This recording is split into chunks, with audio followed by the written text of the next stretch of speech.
서울전화 2128-3897번으로 연락 주시면요. 언제든지 친절하게 맞춤 상담 도와드리겠습니다.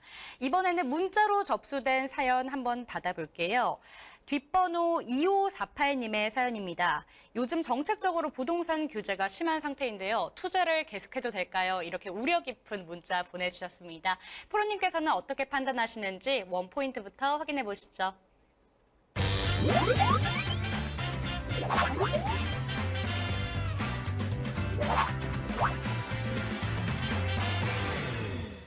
학습 효과.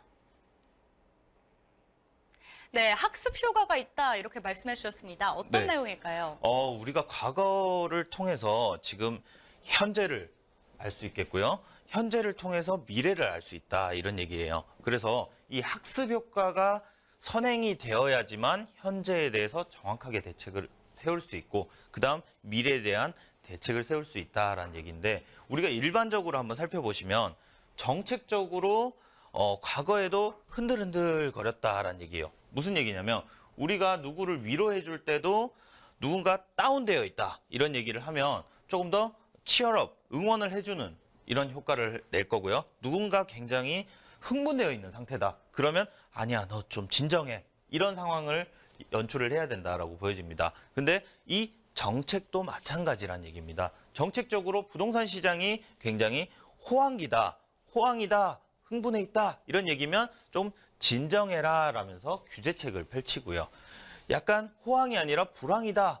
불황이면 오히려 너 힘내 이러면서 조금 더 안정화 정책 대신 부양 정책을 펼친다라고 보시면 됩니다. 근데 일전에 우리가 노무현 정부 때 한번 생각을 해보시면 양도세가 80%까지 나오는 경우가 있었습니다. 하지만 이때 겁을 먹어가지고 오히려 강남에 있던 아파트 한 10채를 팔았다.